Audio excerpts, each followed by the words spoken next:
Hello everyone, Kurt Olford here, and welcome back to another episode from Hope Federal Labs. Today we continue on with Fiore's manuscript, Into the Sword in One Hand, and we start talking about how the blows of the sword, in my opinion, are very much so aligned with what we've already done with the dagger within the blows we have in that section. We're going to see again how structures and everything else kind of work together from Armizare and how they carry over into other play concepts when we talk about elongating ourselves with the sword. So with that being the case here, let's get into it. So this week we're going to continue on, like I said, in regards to the blows of the sword within one hand. And I have two different types of swords here at my disposal. Both are blunt trainers. And this right here is to simulate one of my favorite pieces, which is the Albion Mercenary, as well as this one right here is to simulate, even though it is a 14, a type 14 as far as within profile, I use it to simulate a type 15, so like the Albion Portier, which I do believe are two types of swords that would have been very indicative of Fiore's time. So I'm going to talk about how I believe both of these right here are effectively how we can use the sword in one hand kind of concepts for Fiore. But before I get into that, I need to talk a little bit about the blows of the dagger and how I believe the weight in our hand, how that translates over to the different types right here when it comes to our body portions, which may be a lot of what Fiore is trying to tell us here as he escalates within different arms. So if I use this dagger right here, ultimately if I have a nice grip, as I shift back and forth here, this is a big port here, the dagger really doesn't move, right? Yes, the momentum of the blade can sway a little bit here. We can talk about that, but for the most part, it stays pretty vertical in my grip, and that's not too much of a surprise. However, if I hold the sword, the moment I push forward this, now the weight of the sword automatically, and I'm holding it the same way, the weight of the sword allows the extension piece off of that. Both of those are just using momentum, and it's the same thing right here. Now you can say it's a little bit more pronounced with a sword that's got a two-handed grip or a potential for a two-handed grip. I can do the same thing right here where again I can just shoot this thing out there. Why is that important? Well, essentially that means that in all the concepts we've been doing so far within dagger and within Armizare, all the way through here, as I'm moving out with my hands and doing stuff, that means I have been biomechanically working my body in a form and fashion which has allowed me to create grapples, covers, strikes, etc., unarmed with the dagger, and so on and so forth. As I add tools to my body structure, the basic movements of the first four posta, in my opinion, translate everything across there. So all I believe that Fiore is saying is, like, if you know how to go here with your body, if I'm holding this, as I push my hand out into posta longa, I get that first shot. With nothing here, I get nothing, right? With a dagger, I can pop this out here, that might be a cover, or it might be a thrust. Both those situations right there, again, the only thing that changed here was I'm using a tool in my hand here that now essentially has a different shape. And I'm not saying that he's doing that kind of bop it movement here. I'm showing how, again, same motions make different actions. And I believe that's a big part of what he's trying to convey to us. So with that in mind, if I pull the dagger here and I start talking about the fendente blows, which come above and below like this right here. We talk about coming to the top portion, you talk about arms extension down, coming down to the head.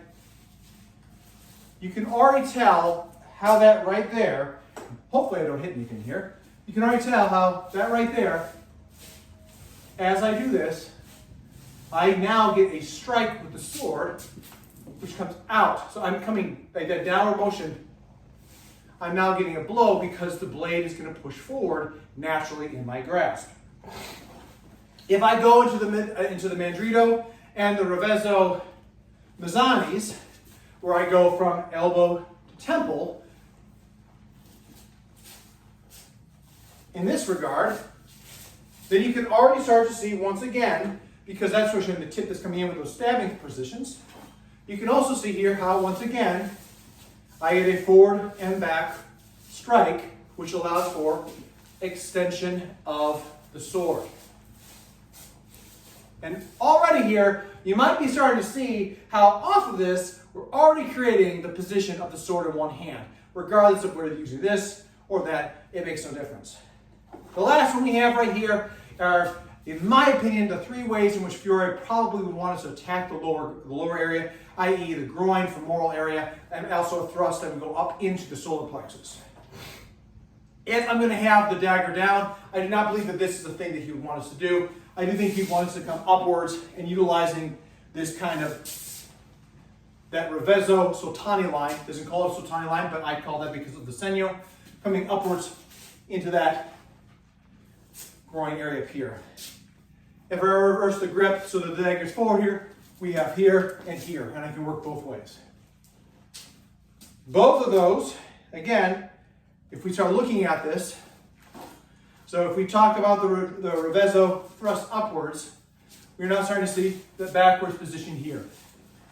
If this was the dagger's blade, it would just go straight forth here. I'm locking out my arm. However, because the sword has got something, I have a way of being able to clear up with this, and it allows the blade to move. Okay. Low line thrust, not a surprise right here.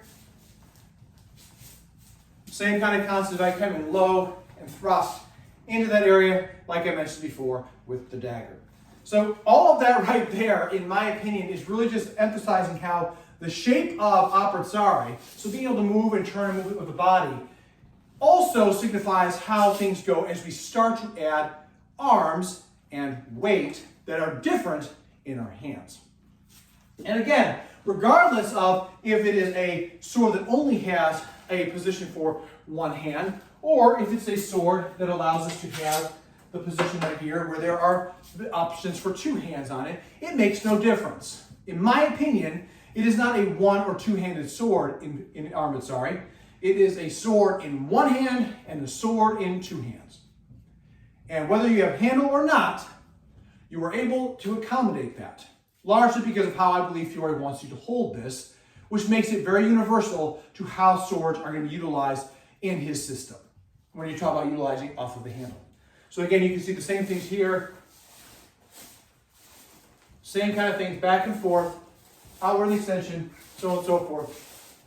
It's all the same type of a thing right here. Same kind of concept when it comes down to dagger and sword purposes.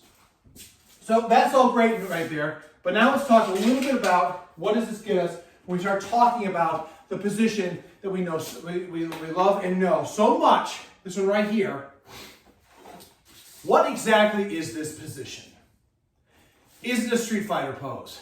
Is it a draw from the sword? Is it a continuation within the posta, the observations of striking to and through and making different kind of concepts? My answer is yes to all of that. Essentially, I do not see this position right here, except for the one thing, it's not a Street Fighter pose. I'm not going to sit there like this and start pulsing back up and down here while they cue, Ryu and Ken's music in the background right there for a fight. That's not what's happening here. I'm not sitting here, ready to go with it. It is a position at which I've moved into, and I can use this right here.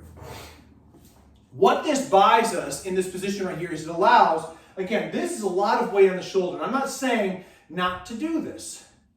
I'm saying, why do I think Fiore tells us to do this with the sword in one hand? Couple reasons. This position right here is the same kind of concept before of when we talk about making our workspace. So I can make the workspace by coming over here, then to get you guard with the dagger. And I can do the same thing right here. The reason why the blade is down is because the weight, like we talked about before, the tip's going to fall forward. So instead of being right here, the blade comes down with it all. Whereas here, the blade is down, but my wrist is straight forward. So I can create that kind of spot. Why is this important? Because personally, what I think Fiore is teaching us right here is put yourself in a position that's relaxed and economical to be able to allow you to be able to perform as many actions as possible. If I'm sitting out here very long and tired and everything else, eventually I strain myself and the endurance of what I'm doing here really goes away. And, again, if we're talking about just trying to strike points, that's one thing. But if you're talking about having a fight in a way where you have to generate power and you have to be able to strike and do things to something to cause hurt to somebody else, and with a sword of a time, then that means that you have a little bit more rotational pieces that you have to consider in this. So what is this position right here? Is it a draw with the sword? I say yes. Because even though the image shows him with the sword out with it all, I can create the same kind of position right here with the sword on the side, and now I'm in the same kind of concept where I'm over here. I think it's an indicator towards that. I also think if the sword is out, I can position myself like this right here. Why? Because it essentially allows full coverage on this side and allows breaking coverage to the other side. If I've used all my footwork, I can also shift and move everything else in different directions, which allow me to shift and allow this sword to already move within itself. By stepping and rotating out, it's a lot easier to get this thing to activate faster than it is to sit there when I'm up in a position right here. Yes, I can swing these things out there, but I have a lot more power right there, which allows me to also keep myself in a good state of balance. Balance is a key portion when it comes down to this. Is this a position that comes down to when we talk about the strikes? Well, my hope is that while I was doing the sword swings here, it was observed that if I go through here and I allow this sword to turn, you'll notice, freeze, it popped right into this right here. You're seeing how it comes back and then it comes out with it all. Ultimately, what is this right here? A mass shoot. A mass shoot. A mass shoot. A mass shoot. And even though I'm amassing and there's a blow that came, a mass shoot. A mass shoot. Put all my power and position into a position here, shoot out the strike. Put on my position here, shoot out the strike. It is the positional spot right here that makes a lot of sense to anatomically power project out very strongly. So that is where I think those positions come into very handy right here. Again, the big part about this right here is I want to talk about how the dagger itself and the sword work, whether it be within this or in this, it doesn't necessarily matter. The last thing I want to talk about right here is how to make this position.